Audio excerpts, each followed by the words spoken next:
Hi guys, it's William Bay from Flaunt Your Site. I wanted to take a few minutes and talk about call to actions and call to actions that actually do call action. I'm going to review three different sites here and I'm going to critique their call to actions. First, we have Tom K. Photo from Denver or Fort Collins, Colorado. We have Casey Jahan Beanie from New York, and we also have Amber Wilkie from DC. So first, we're going to take a look at Tom K. His call to actions right at the bottom of his blog post. So the first time I saw this, I actually didn't even look at the call to action because I thought it was a title for the next blog post. So there was a lot of white space and it's beautiful, really well crafted. Spent a lot of time on designing that, and it's really great. Spent a lot of time in it. And what's really great about it is there's just one strong call to action. It's book Tom K to photograph your wedding. That's one call to action, very strong. Bride may be reading this blog post. She'll get done with it, and she'll say, "Oh wow, okay, great. That's what there is to do next." Now, the issues that I found with it is, like I said, I thought it was a title for the next blog section as I'm scanning through here, and it's big. It's big. It takes up. It's very expansive. It takes up the whole width. That's like 800 or 900 pixels. So what I would do is I would make that more concise. I would actually condense that into like just something like this to make it actually stand out. So it's kind of busy, with the rest of the site being very clean and minimalistic. This busyness like kind of clutters it up. You can't really concisely see what the message is. So you'll want to make your call to actions very simple. Provide contrast from from the other elements in the site. You got this little banner here, which actually has a couple things that I would actually call to actions. So email this to a friend. What do you think? So they're soft call to actions. I do prefer the book me or book Tom to photograph your wedding. I actually prefer that. That's a real call to action, what I would call a call to action. And then just removing the barriers. Again, it's really has to do with clutter. Really has to do with a complex design that kind of fades into the background. You just kind of scan through it. A lot of people are you know kind of accustomed to just scanning and uh, ignoring ads, and this could be construed as an ad if people weren't looking at that as a title for the next blog section. So the next one I want to take a look at is Casey John Beanie, and Casey's site. It's got a couple really good call to actions, but they're all the way down in here at the bottom underneath the comments, and he has a couple different commenting systems. He's got the WordPress comment system and the Facebook comment system. I'm a fan of going with just one. I'm a fan of keeping it very simple and using one. I myself prefer Facebook comments just because the additional traffic and the ability to get seen by more than just the people that are coming to your site. You actually have that ability to leverage other people's comments on Facebook and get more traffic that way. But yeah, like I said, his comments are all the way down the bottom. This one it's cut off. There's really, kind of gets lost. There's no design to it. It just text at the very bottom. What I do like, what I really like is he has a uh, a section where you can actually provide a review. So if you're the bride and you get done, looking through, or in this case, the engaged couple here, they get done looking at their photos that Casey has put up, and they're like, wow, they'd be very inclined to review you, right? That's a great call to action. Getting people to review you after reading your blog posts.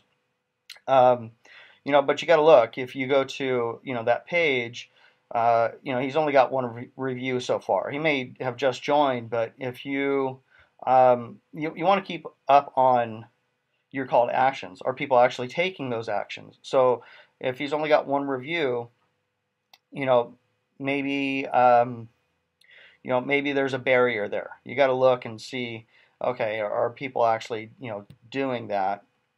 Are people liking you? Are people sharing your stuff? Are people booking you? Are people contacting you?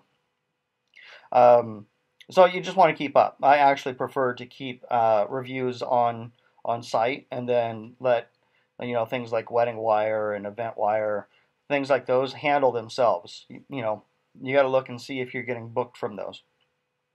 Let's see here. So yeah, the other things that I had, you just said they're at the very bottom. No design really to them.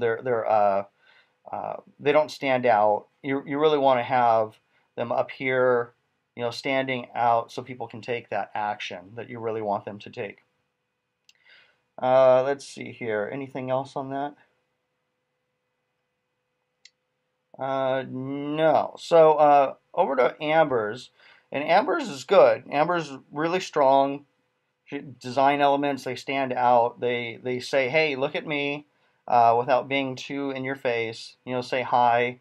That's it's a little vague. You can have that, but you really want to have a call to action. You really want to say, book us, book me, book a wedding, book a session.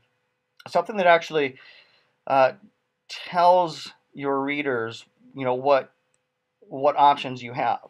And it's not too in your face. It's just a suggestion. And if you have someone looking at your site, they come down here, they're really moved, they're really touched, and it's like, hey, all right, you got me. Let's go ahead and book. So that's available right there for them.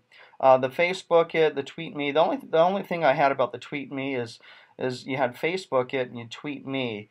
Those two were a little confusing.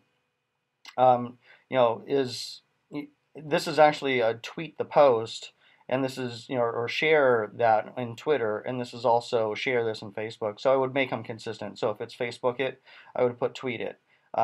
Tweet me. I would the way I read it was to connect with Amber on Twitter. Um, let's see here. The other thing that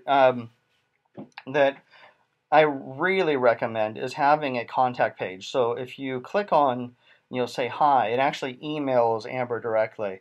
So you never really get to know if with just a direct email, you never really get to know how effective your site is being.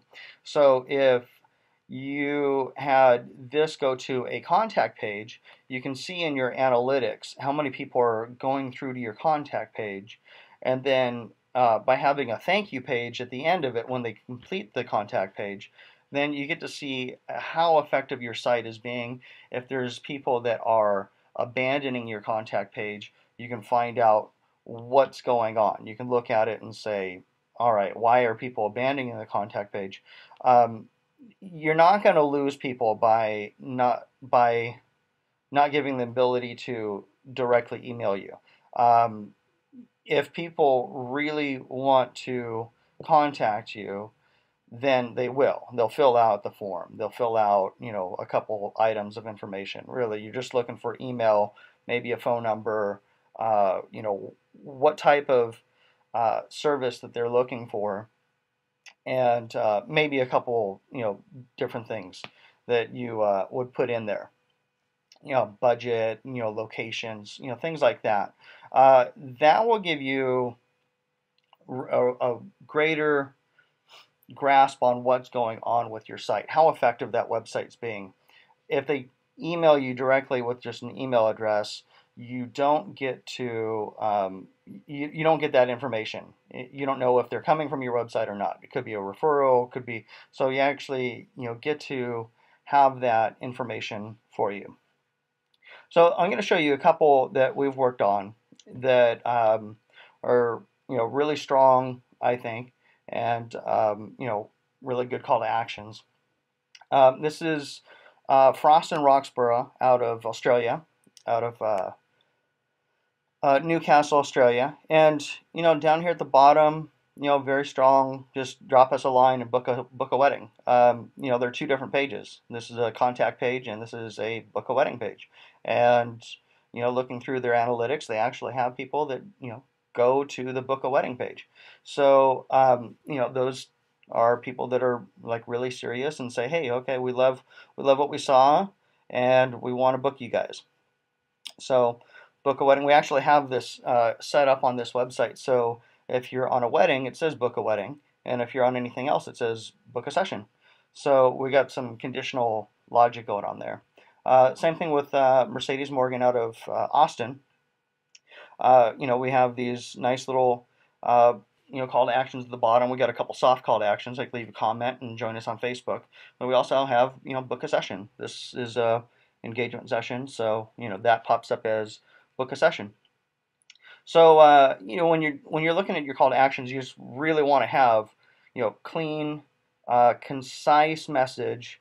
What can we do? Okay, let's book a session. Let's like leave a comment.